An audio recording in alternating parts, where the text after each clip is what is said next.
à tous, merci d'être là. Nous sommes ravis de vous accueillir pour ce deuxième jour de Franchise Expo Paris. C'est la 41e édition de ce salon qui a la particularité aussi d'être la première édition organisée par Infopro Digital. Alors Infopro Digital, c'est une grande maison, ils savent très bien faire les salons, mais c'est aussi beaucoup d'autres choses, dont LSA et puis pas mal d'autres parutions. Et nous sommes ravis d'accueillir Yves Puget, qui est probablement le journaliste qui connaît le mieux le commerce et la franchise, et qui va nous faire un petit débrief sur la situation économique actuelle, et qui ensuite accueillera Cathy Collard, qui est un franchiseur, donc PDG de Picard, membre de la Fédération française de la franchise, et qui nous parlera aussi de son expérience franchiseur en cette période économique un peu troublée. Voilà, merci et bonne session à vous tous. Merci Véronique, je suis ravi d'être avec vous aujourd'hui. Pour ceux qui avaient suivi le programme, donc effectivement Olivia Grégoire, la ministre, devait venir pour une interview, mais je crois qu'elle a trouvé 49 raisons et 3 causes pour ne pas venir. Je ne vais pas la remplacer, je vais faire autre chose. Et surtout, je remercie fortement, vivement Cathy Collard-Gégère, donc la présidente directrice générale de Picard, d'avoir accepté de venir un peu au pied levé. Vendredi, Cathy, tu as dit oui, merci. Ce que je vous propose, c'est pendant 10 minutes, je vais vous dire la manière dont je vois l'évolution du commerce, donc assez rapidement, avec beaucoup de slides, mais très rapidement sur les slides. Et ce qui m'a paru intéressant, c'est que si vous êtes ici en tant que franchiseur, franchisé, peu importe votre rôle, c'est que vous avez envie de bouger. Vos concepts bougent ou vos attentes bougent. Donc je vais vous montrer tout simplement qu'on est, j'aime pas le mot révolution du commerce, j'aime plutôt le mot transformation, mutation, et on est en forte mutation. Pourquoi forte mutation ? Parce que bien évidemment, l'économie change. Là, je ne vais pas rester très longtemps sur ces infos. Vous voyez tous la conjoncture, la question du pouvoir d'achat. Tout notre environnement économique est en train de changer. Parce que la consommation est de plus en plus chaotique, erratique. Et il faut s'y faire, ça ne va pas se calmer en raison de conjoncture économique, de météo, d'information, de contre-information. Nous sommes dans une consommation qui est très chaotique. Parce que malheureusement, on le voit, il y a de plus en plus de fermetures de magasins et nous, dans les médias, on a le travers de ne parler très souvent des fermetures et un peu moins souvent des ouvertures. Il y a aussi des créations de magasins et c'est le solde qu'il faut regarder. On est dans un monde de plus en plus complexe. Donc pour les dirigeants, de plus en plus la tête bien coincée et à se poser des problèmes. Et on peut en parler par exemple avec le quick commerce. On a aussi le commerce de nos lois. Très souvent, c'est les lois qui imposent les formes de commerce ou qui limitent les expansions. Après, pourquoi bouger ? Parce que la population change, il ne faut jamais l'oublier. D'abord portée par la natalité. Au mois de janvier, je crois que c'était 1800 naissances chaque jour en France. Un petit peu moins qu'avant, mais la consommation, elle est portée tout simplement par la natalité. Bon, c'est pas ma grand-mère, je tiens tout de suite à le dire, mais vieillissement de la population, il faut en tenir compte, c'est une évolution certaine, donc pour les commerces de demain. De plus en plus de familles éclatées, donc lorsqu'on parle, on est sur l'habitation, lorsqu'on est sur l'alimentation, ça entre en ligne de compte dans l'évolution du commerce. Le télétravail qui change la manière de s'équiper à la maison, qui change le commerce parce que des zones de chalandise qui étaient favorables le sont un petit peu moins ou d'autres qui l'étaient, pas trop, le deviennent. Donc le télétravail change le commerce. Après, pourquoi bouger ? Tout simplement parce que la planète change et les préoccupations environnementales sont fortes et nécessaires. Donc bien évidemment, il y a la chasse au gaspillage, il y a les circuits courts, le Made in France qui est une vraie tendance, la seconde main et l'occasion, des produits sains et naturels, le bio, même s'il est en régression, je suis persuadé qu'il retrouvera de la croissance. Le vrac, pareil, même s'il est en régression. Alors, je ne suis pas pour la formule étatique qui est de dire qu'il faut 20% des mètres carrés en vrac. Ce n'est pas à l'État de faire des plans merchandising. Mais en revanche, je pense que demain, effectivement, beaucoup de magasins, si ce n'est tous les magasins, auront du vrac, grâce à déterminer la bonne quantité. Pourquoi bouger ? Parce que les attentes du consommateur changent. Il veut aujourd'hui participer. Il ne se contente pas de venir, tout simplement. C'est ce qu'on appelle le consommateur. Parce que le fait maison, sur tous les secteurs, pas uniquement sur l'alimentaire, on le voit beaucoup dans l'hygiène, beauté, entretien et sur d'autres secteurs, le fait maison se développe fortement. Parce qu'on a un retour, alors c'était amplifié par bien évidemment la pandémie, le Covid, on a un retour du cocooning. C'est un concept créé, une consultante, je me souviens très bien de son nom, ça se retient, c'était une américaine dans les années 90, Fess Popcorn. Il veut se faire plaisir, on a toujours l'impression d'une consommation austère, etc. Non, tout ce qui est sucre, par exemple, c'est contre-intuitif, mais si vous regardez les panels IRI ou Nielsen, tout ce qui est sucré marche bien en vente. Oui, on a quand même envie de se faire des petits plaisirs. Je ne dis pas que c'est une bonne chose pour les kilos, mais c'est une bonne chose pour le moral. Et l'innovation séduit. Les secteurs qui progressent, ce sont des secteurs qui innovent. Ça, il ne faut jamais l'oublier. C'est l'innovation qui dope les marchés. Alors, pourquoi bouger ? Parce que les caractères des consommateurs changent. Alors, je sais, on est en France, c'est le pays des râleurs, on le voit très bien en ce moment. En France, on a un pays où on aime bien râler. Première chose, bien évidemment, génération digitale. Ça change complètement la donne pour le consommateur, pour vous commerçants ou futurs commerçants. Le consommateur, maintenant, au plus jeune âge, il est connecté. Il est zapper. L'époque où on avait 2 magasins principaux dans l'alimentaire, c'est révolu. Maintenant, c'est 4 ou 5. On est zapper. Ça va s'amplifier. Pour ceux qui sont en place, ce n'est pas forcément une bonne chose. Pour ceux qui arrivent, c'est une bonne chose parce qu'on a un moyen de conquérir de nouveaux consommateurs. Après, il est exigeant. Le français, je viens de le dire, est râleur. Et ça va continuer. Il est exigeant. Là, je donne souvent ça en exemple. Alors d'abord, le niveau d'exigence monte. Est-ce que vous avez déjà vu un consommateur demander où est le rayon j'aime ? Quel est le designer, quel est le directeur de magasin qui a osé faire ça ? Gros électroménager. Moi, je n'ai jamais vu un consommateur demander où est le rayon j'aime. Sinon, l'autre photo, pour ceux qui sont un peu loin, moi, je vais me mettre à l'eau. En dessous, c'est de la bière. Le niveau d'exigence monte. On n'a plus le droit de proposer ça en magasin. Après, la dictature de la notation. Si j'entends les discours à l'école, il ne faut surtout pas noter les enfants, ça les perturbe. Les pauvres bambins, il ne faut surtout pas les noter. Mais qu'une fois que l'enfant est devenu grand, lui, il va tout noter. Les fameuses notes Google, les restaurants, les hôtels, les magasins. Nous sommes dans le monde de la notation. Et donc, pour le commerce, regardez vos notes Google, c'est très important. On est dans le monde de la contradiction, la reconnaissance ou l'anonymat.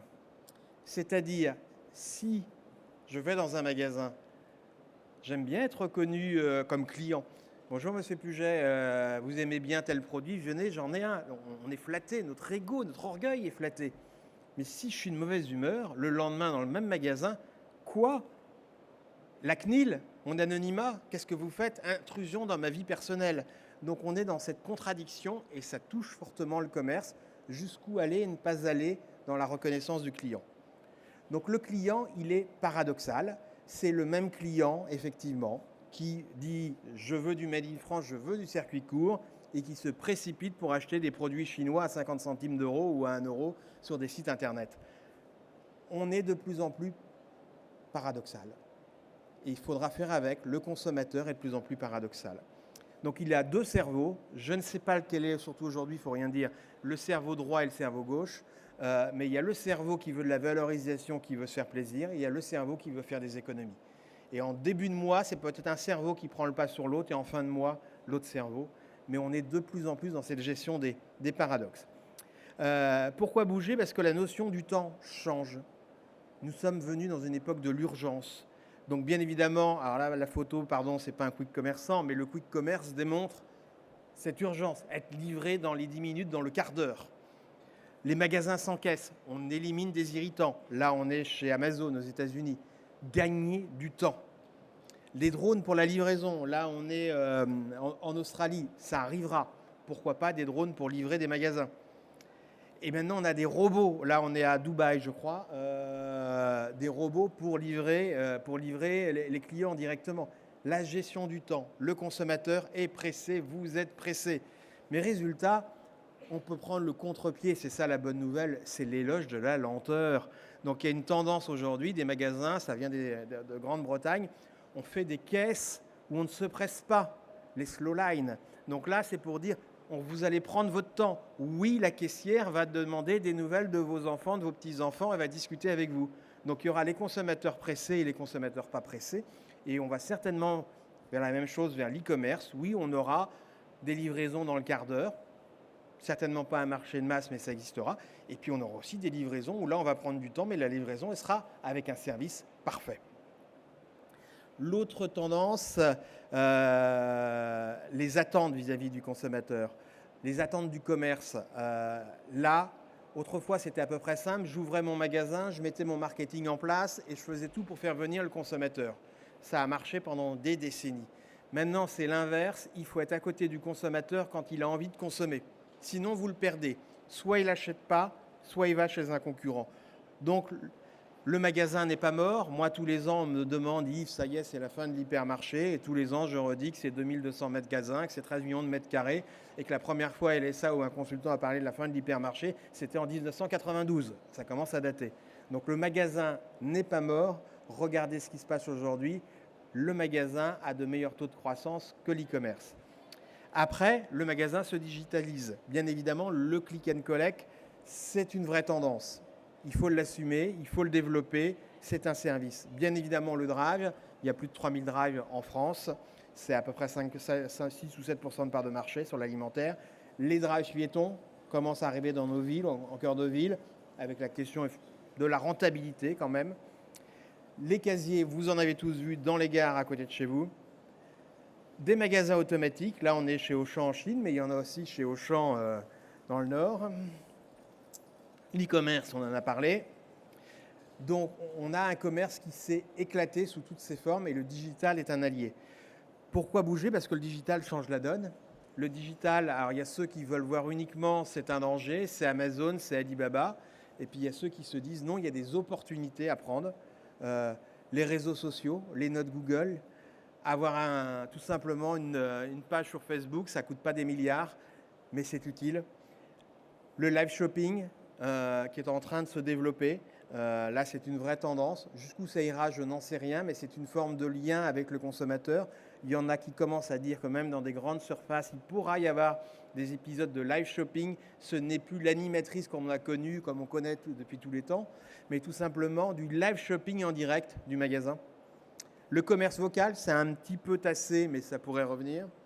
La reconnaissance d'image, monsieur, j'aime bien votre veste, je la flash, et immédiatement, ça va me dire, je peux la trouver dans tel magasin, juste à côté et à tel prix. La réalité augmentée, on la voit déjà dans des magasins de meubles ou de bricolage, tout simplement pour constituer soi-même, faire soi-même ses plans. Les cabines d'essayage virtuelles, les promesses de l'imprimante 3D. Alors on en parle un tout petit peu moins. Il y a 6-7 ans, on nous disait qu'on allait manger que des pizzas en 3D et que nos maisons seront fabriquées en 3D. Ça a un petit peu ralenti. Ça reviendra. Parce qu'effectivement, sur des pièces détachées, de se dire qu'il y a un petit commerçant à côté qui a une imprimante 3D et qui pourra avoir le boulon de je ne sais quelle taille pour le fabriquer, ça arrivera peut-être. Donc les imprimantes 3D. Et là, on est sur l'ISAC qui faisait, je ne sais pas s'ils le font encore, mais à l'époque, ils faisaient déjà des lunettes en 3D. Le métaverse, jusqu'où ça ira entre la surcommunication et la réalité augmentée, ça, personne ne le sait. Ce qui est certain, c'est que je pense que le métaverse va se développer et va surtout commencer sur des applications B2B avant d'avoir de grosses applications B2C. Donc en conclusion, avant de recevoir Cathy, moi ce que j'avais envie de dire, c'est que je crois dans le commerce. Je ne crois pas, je fais mienne une citation du toujours délégué général de la FEVAD sur la fin de l'e-commerce. L'e-commerce, c'est tout simplement du commerce. Donc le commerce, si j'achète un livre à la FNAC, peu importe que ce soit sur le site internet ou dans le magasin, j'ai acheté un livre. C'est bien pour l'auteur, c'est bien pour l'éditeur et c'est bien pour le commerçant. Donc on aura de plus en plus de mal à différencier ce qui est e-commerce et commerce parce que tout est de plus en plus imbriqué et ce sera une tendance de fond. Et puis le commerce, ça reste surtout le sourire, l'accueil et c'est toujours ça qui fera la différence. Merci. Alors maintenant, je demande à Cathy Collard de me rejoindre sur scène.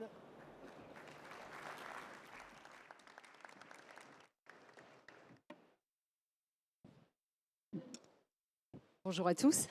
Merci Cathy d'avoir accepté ce défi de venir au dernier moment. Avec plaisir. Quelques réactions sur ce que j'ai montré. Est-ce que vous partagez ce diagnostic ? Oui, absolument. Alors déjà que le commerce et le sourire, moi j'espère en arborer un ce matin. Toutes ces tendances de consommation, on les voit également chez nous, effectivement, et on assiste à des consommations diverses et variées. Alors, vous avez parlé effectivement de la consommation responsable, c'est vrai. On est plus prêt aujourd'hui à consommer des fruits et des légumes qui ne sont plus de saison. Alors, ça tombe bien, en surgelé, c'est ce qu'on fait déjà, mais pour autant, on peut les consommer effectivement toute l'année.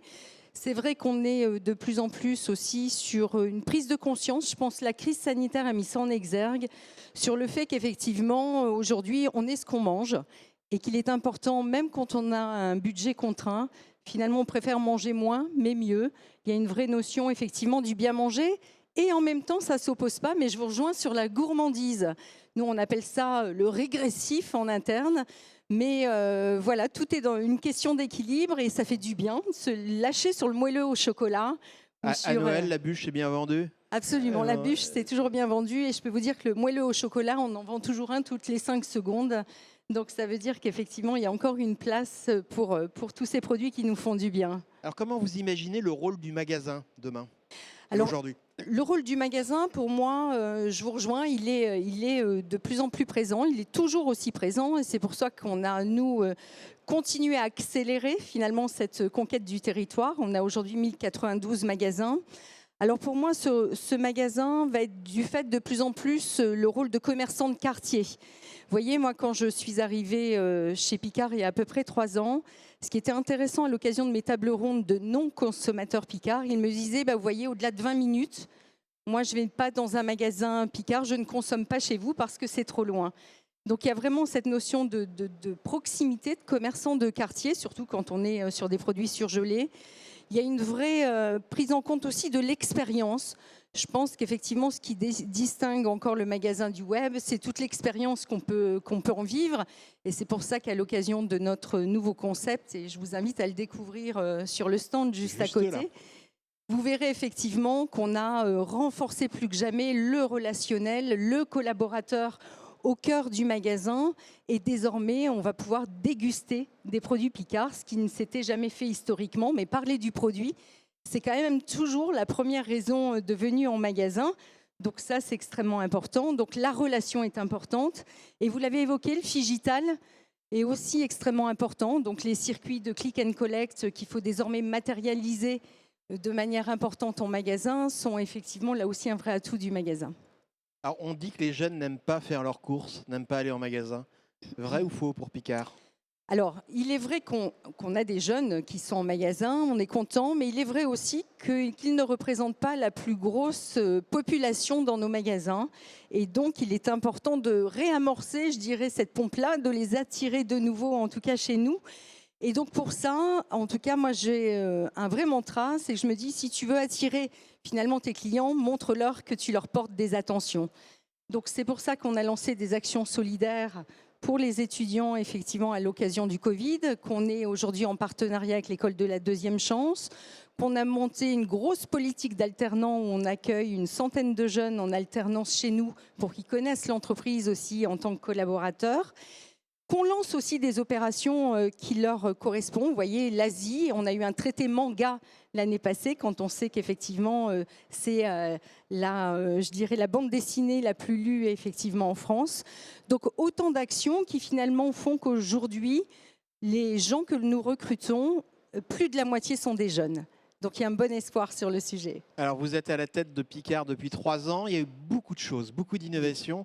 Si on doit retenir entre 3 et 5 innovations, que ce soit des innovations de concept ou des innovations marketing, de communication, quelles sont les innovations que vous avez envie de citer du côté de Picard ? Alors, 3 ou 5, on en a mené pas mal. Il y a le choix. Je dirais peut-être une première, ça a été le fait de remettre le client au cœur de la stratégie, en le connaissant, le reconnaissant. Et donc, c'est notamment toutes les actions qu'on a eues autour de la data et qui nous a amené à reconstruire notre programme de fidélité qui fonctionne aujourd'hui à point, qui est extrêmement différenciant et qui est aussi, au-delà d'offrir des produits gratuits, très serviciel. Vous pouvez avoir accès à une nutritionniste, accès à des cours de cuisine. Et là, je trouve dans l'écosystème de Picard, ça fait beaucoup de sens.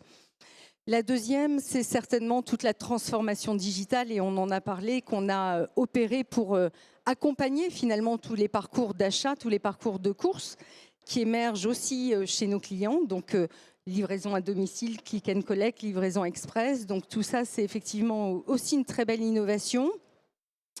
On parlait tout à l'heure du magasin qui est important, faire vivre une expérience inimitable. Notre nouveau concept magasin, je peux vous dire, c'est là aussi une très très belle innovation où on a pris le contre-pied de ce qu'on a vu tout à l'heure. Nous, il n'est pas question de mettre des magasins sans collaborateurs. À l'inverse, plus que jamais, on a matérialisé les codes de la cuisine, on a mis un comptoir central où effectivement le collaborateur est effectivement plus que jamais orienté sur la relation client. Donc ça aussi, c'est peut-être un contre-pied du moment, mais en tout cas, on l'assume complètement chez Picard.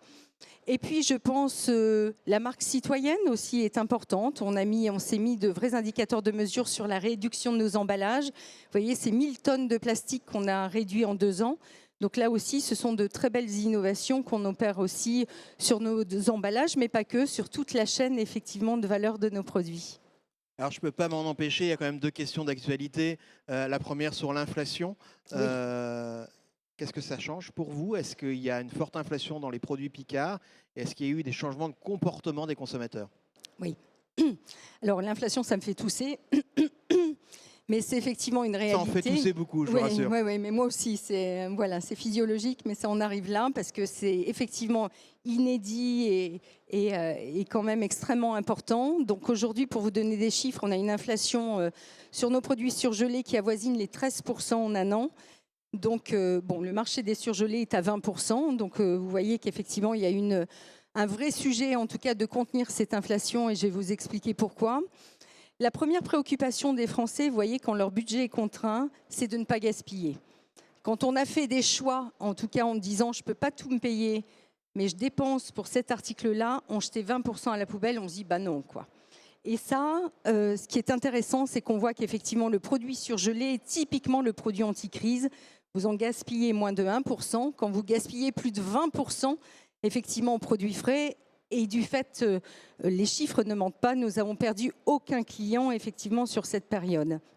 Alors bien sûr, comme dans toute la distribution, nos clients arbitrent sur les volumes. Donc c'est là aussi à peu près un article de moins toutes les 2 visites qu'on est en train effectivement de vivre. Mais pour le coup, on a fait de vrais choix effectivement de contraindre cette inflation. Ce programme de fidélité qui offre des produits gratuits. On a toujours chez Picard moyen de manger des petits plats à 2,50 €. On a revisité plus de 500 recettes pour faire en sorte que les ingrédients qu'on met dans nos plats, effectivement, restent accessibles et soient dans un corridor de prix tout à fait accessible.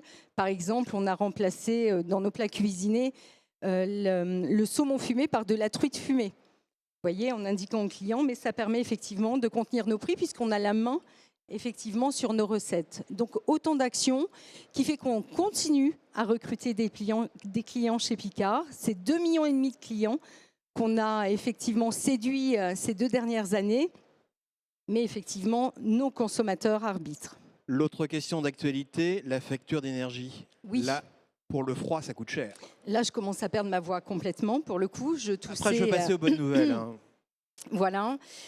Donc là, effectivement, l'énergie, c'est une réalité chez Picard, puisque vous savez que pour faire du froid, eh bien, il faut de l'énergie et que 85% de notre consommation d'énergie est dédiée justement à la fabrication de ce process industriel. Donc 2023, c'est une facture qui a été multipliée par 3, donc qui est effectivement importante. Alors heureusement, c'est qu'on voit que la tendance est de nouveau baissière et donc on est en train de négocier nos prix 2024. Pour renégocier, oui. On est en plein appel d'offres là actuellement.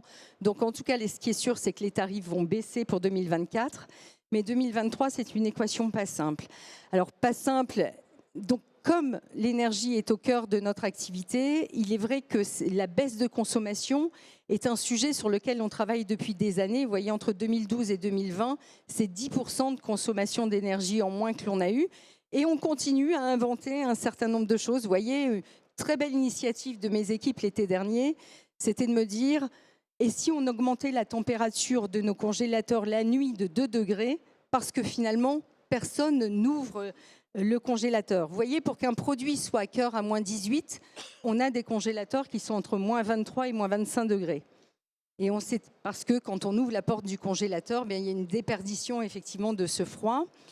Et on s'est dit, tiens, la nuit, personne n'ouvre les portes du congélateur. Et donc, on a testé sur 100% des produits, petit degré par petit degré. Donc, c'est 2 degrés qu'on peut remonter la nuit. Rien que ça, c'est 5% d'économie que l'on fait sur la consommation de nos congélateurs. Et donc, c'est beaucoup. Alors, vous m'arrêtez si je me trompe, mais je crois qu'historiquement, Picard est un groupe intégré. Oui. Depuis quand faites-vous de la franchise ? Alors, on fait de la franchise depuis 2012, donc ce n'est pas une histoire récente. Donc, c'est 2 premiers magasins qui ont été ouverts en 2012 en Corse.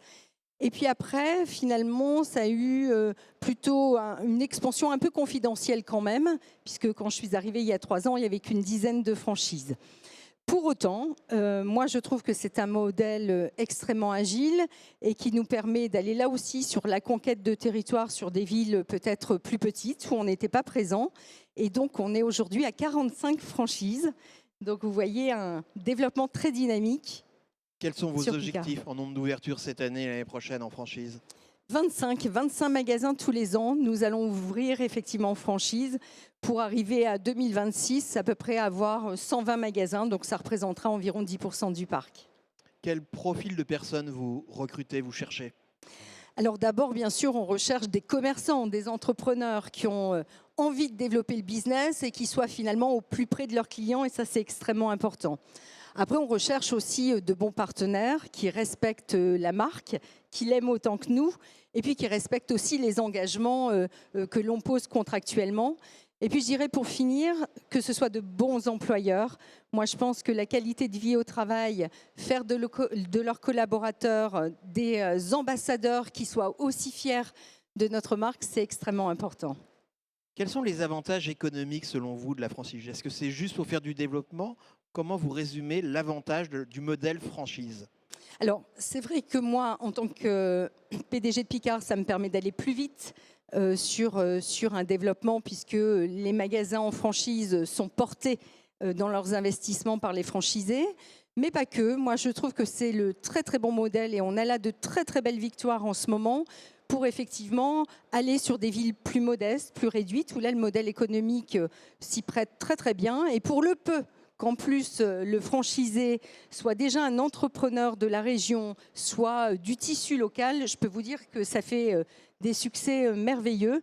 Et puis on sait très bien que quand c'est son patrimoine, il y a une vraie résilience effectivement quand les temps sont difficiles et qu'on assiste effectivement à des commerçants qui sont proches du terrain, proches de leurs équipes, parce qu'ils ont ça dans le sang et qu'ils sont en train de se construire un patrimoine.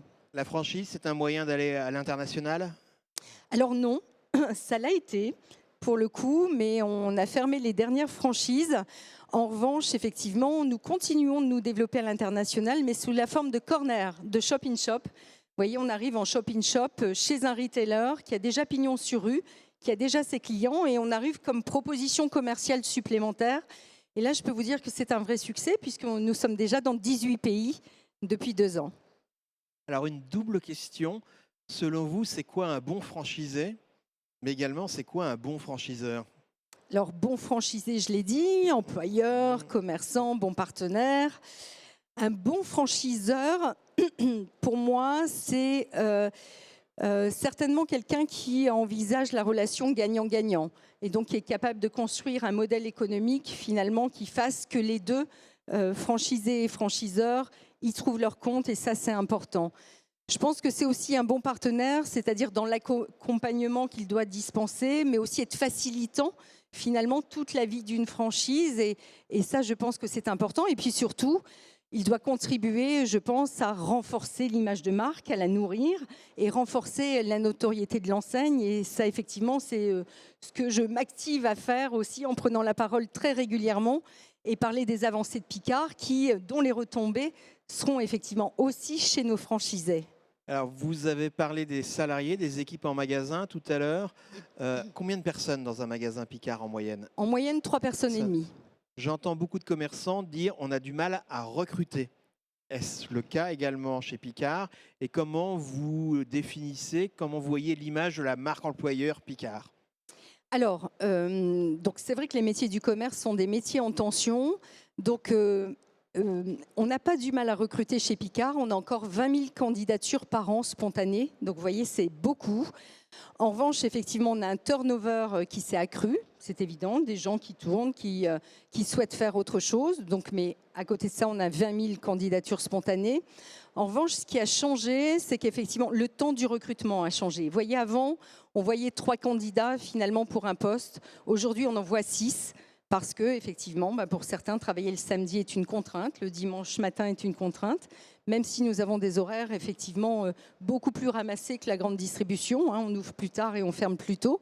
Mais ça reste effectivement pour certains candidats des contraintes. Mais 20 000 candidatures, je peux vous dire que voilà, nous trouvons effectivement forcément de très très bons candidats.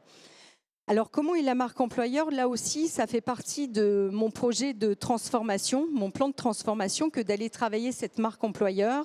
Donc, et aujourd'hui, je peux vous dire que j'en suis très fière parce que ce sont beaucoup d'accords qu'on a signés récemment. Vous voyez, accords pour effectivement des personnes en situation de handicap, eh bien ça c'est nouveau chez Picard. Pour l'accueil d'alternants, c'est nouveau. Nous venons de signer notre premier accord de qualité de vie au travail avec nos partenaires sociaux. Là aussi, c'est extrêmement important. On a du recrutement qui se fait désormais en networking. On accueille les candidats potentiels dans nos magasins avec lesquels on passe du temps. On discute. Donc, effectivement, on a revisité aussi tous les parcours de formation, mais aussi les parcours de vie dans un magasin, parce que vous savez que 75% de nos responsables de magasins sont issus de la promotion interne. Donc ça aussi, c'est important effectivement de le dire, de le revendiquer, parce qu'on peut grandir effectivement aussi chez Picard. Alors j'ai encore plein de questions. Il nous reste un tout petit peu de temps, mais on va voir s'il y a des questions de la salle. C'est vraiment l'occasion de poser des questions à Cathy Collard. Le plus dur, c'est de poser la première question. Une fois que c'est parti, après... Oui, je viens avec le micro. Hop. Merci, bonjour. Sandrine Cadenas, je suis enseignante à l'Université de Créteil. Vous avez développé depuis quelques années une offre de produits non surgelés, avec des services aussi dans certains points de vente, des possibilités de se poser, de consommer sur place. Est-ce qu'il y a un objectif de développement de cette partie non surgelée? Oui. Vous avez raison, on a développé tout un écosystème effectivement autour du produit surgelé, notamment de l'épicerie, qui fonctionne très très bien. Et à l'occasion de nos nouveaux concepts, c'est 40 références de plus que nous sommes venus amener au niveau de l'épicerie. Et puis le vin qui avait été effectivement testé donc, au démarrage, il y a à peu près 3-4 ans, en fait, qui était encore en vente assez confidentielle parce que c'est pas si intuitif que ça que Picard puisse revendiquer des vins. Le brand des Picard, ça n'a pas de sens. Tout le monde sait qu'effectivement, c'est pas notre métier. Nos collaborateurs sont pas non plus des œnologues. Donc, il était important pour nous que nous trouvions finalement un partenaire crédible sur le sujet. Et c'est pour ça qu'on a monté un partenariat avec Le Petit Ballon, qui lui, à l'inverse, était un pur player et donc avait besoin, lui, de se développer avec des mètres carrés. Et donc, ça tombe bien, c'est ce qu'on lui a proposé. Donc, en fait, aujourd'hui, on a un œnologue de métier, on a une sélection pour Picard, on a une traçabilité irréprochable avec les agriculteurs et on est très fiers de ce partenariat. Beaucoup de corners dans beaucoup de magasins ou pas? Donc, on a aujourd'hui 200 magasins 200 et on magasins. est en train de déployer, puisqu'effectivement, là, sous 2 ans, ce sera l'entièreté du parc où c'est possible, effectivement, de mettre du vin qui sera déployé. Et si on reste sur les produits, le bio, Oui. comment vous voyez le recul du bio aujourd'hui? D'abord, est-ce qu'il est aussi en recul chez Picard ou pas? Oui, alors il est à la même hauteur que le marché de la distribution. Le bio régresse à -8, et chez Picard, c'est une réalité aussi. Pourquoi? Alors moi, j'estime que c'est conjoncturel parce qu'il y a un vrai sujet de pouvoir d'achat. J'estime aussi qu'effectivement, là où on a tous multiplié nos références un temps, il y avait une forte demande et peut-être un sourcing français qui était assez contraint. Et finalement, aujourd'hui, le local d'ici fait peut-être plus sens que le bio d'ailleurs. Et donc, c'est pour ça qu'on a notamment, nous, revisité notre manière de faire le bio en faisant du bio local équitable.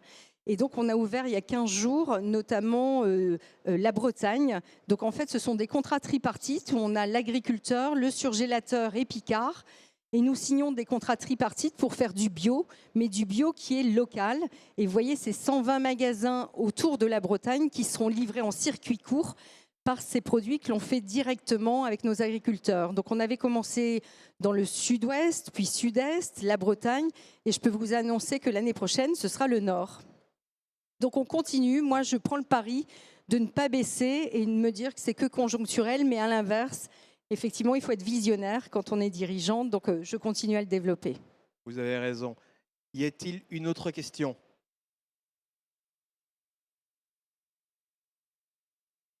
Allez-y. Avec plaisir. Personne la veut. Vous avez parlé des dégustations que vous souhaitiez développer pour remettre un peu vos collaborateurs au centre de l'expérience. Et comment vous comptez déployer cette expérience de découverte et de convivialité? Est-ce que c'est du personnel du magasin qui, à tour de rôle, peut-être le samedi ou à d'autres moments, va mettre ça en place? Vous avez des magasins qui sont assez petits. Comment ça va être déployé dans les magasins? Très bien, très belle question.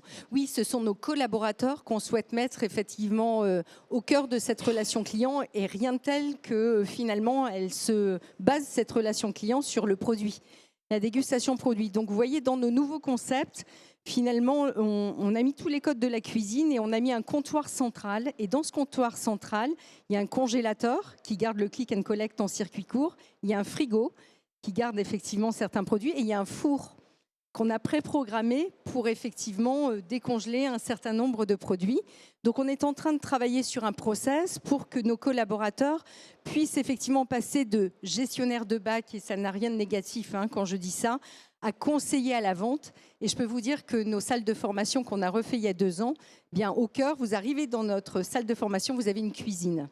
Et vous voyez, au mois d'octobre, on reçoit aussi tous nos collaborateurs pour les mettre en situation de déguster les produits de Noël, de comprendre la recette, parce qu'effectivement, rien de tel aujourd'hui que d'aller expliquer une recette de produit, d'autant qu'on a la main sur nos propres recettes, et donc c'est valorisant que nos collaborateurs soient les plus grands ambassadeurs. Donc oui, on est en train de travailler sur les process, on a d'ores et déjà équipé les nouveaux magasins, et puis effectivement, on va monter en puissance sur ce sujet. Vous pouvez en voir, alors on a 45 franchises aujourd'hui, mais des concepts magasins, on en a une trentaine aujourd'hui, nouveaux concepts. Donc à proximité, vous avez Clamart, vous avez Michel Bizot. Qu'est-ce qu'il y a tout près d'ici? Je regarde mes équipes qui vont me souffler. Reuilly, dans le 12e. Vous avez Hermont, aussi près de l'aéroport, si certains repartent par Charles de Gaulle. Voilà. Alors sinon, vous avez parlé des villes moyennes. On parle souvent de désertification commerciale. Quel est le plus dur finalement dans certaines villes? C'est d'avoir le soutien de la mairie, de trouver les bons emplacements ou d'avoir les franchisés? Alors je dirais on a cette chance, c'est que moi j'ai beaucoup de chance et je commence à rencontrer des maires qui finalement me sollicitent pour avoir un Picard. Vous voyez, quand il y a une... Ça, c'est l'idéal. C'est l'idéal. Alors je pense que je ne trahirai pas de secret en citant par exemple le maire de Saint-Ouen, qui effectivement m'a convié dans son bureau, voulait à tout prix un Picard, parce qu'il me disait, j'ai demandé à mes amis administrés qu'est-ce qu'ils veulent pour la ville. J'aurais proposé un hôpital, j'aurais proposé une école. Ils me disent, savez-vous ce qu'ils m'ont répondu? Un Picard. Alors il m'a dit, écoutez madame... Pour les finances de l'État, c'est... Voilà. Et il m'a dit, écoutez madame, il n'y a que vous qui pouvez faire quelque chose pour nous. Donc nous allons ouvrir un Picard à Saint-Ouen en septembre 2023. Donc, vous voyez, donc on est plutôt effectivement assez plébiscité dans les communes comme étant plutôt un axe de dynamisme finalement dans les communes. Et puis, je dirais aujourd'hui les franchisés, pareil, on a beaucoup de candidatures en fait et on compte très fort en plus sur ce salon pour nous ramener des candidats parce qu'effectivement, là aussi, je pense qu'on a fait connaître depuis 2 ans effectivement que nous étions une enseigne qui étions capables de construire de belles histoires avec nos franchisés. Je crois qu'aujourd'hui, il y a des franchisés qui sont présents effectivement sur nos stands, qui vont pouvoir vous raconter effectivement ce qu'ils vivent avec nous. Donc je dirais aujourd'hui, on est pas mal heureux dans notre plan de conquête. Vous voyez, c'est 40 magasins qu'on a ouverts donc, en 2022 et on va en ouvrir encore 40 en 2023. Y a-t-il d'autres questions? Oui, juste devant.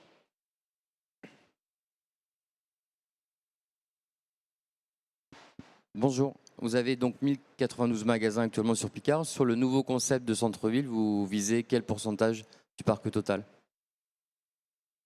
Sur le nouveau concept, vous m'entendez? Voilà. Aujourd'hui, vous avez 1092 magasins en France. Oui. C'est ça. Et la part du nouveau concept à terme? Ah, le nouveau concept a pour but d'être déployé dans 100% des magasins. Alors, sachant qu'on est à 1091 magasins, donc vous voyez, ça va mettre un petit temps puisque ça nécessite forcément systématiquement des investissements, remodeler le magasin, donc 2 semaines de fermeture, donc on va y aller progressivement. Mais vous voyez, c'est bien une centaine de magasins là aussi qu'on va passer au nouveau concept cette année, sans compter les 40 qui vont être ouverts. Désormais, tous nos magasins qui ouvrent sont au nouveau concept. Je dirais même les franchisés, puisqu'on a un premier magasin qui a ouvert ce 15 mars, la semaine dernière, au nouveau concept. D'accord, merci. Oui, une autre question là au milieu. Une dernière question, oui. Le micro arrive.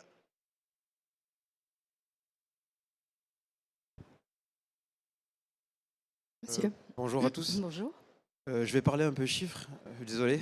Quel est le coût global d'investissement pour un franchisé dans votre réseau de franchise? Alors, souvent, ça demande minimum 350 000 euros donc pour l'investissement. Donc, on demande effectivement à nos franchisés d'avoir un apport de 100 000 euros.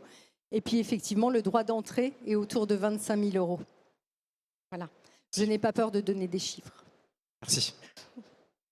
Eh bien, merci beaucoup, Cathy Collard, d'avoir accepté merci à vous, ce en défi. tout cas. Puis, s'il y a des questions encore Voilà. plus chiffrées, le stand Et est juste là. voilà, sur le stand Et juste à côté. où Je notre vous souhaite- équipe vous accueillera. Je vous souhaite un bon salon. Il y a beaucoup de choses à voir et entendre. Merci beaucoup et à bientôt.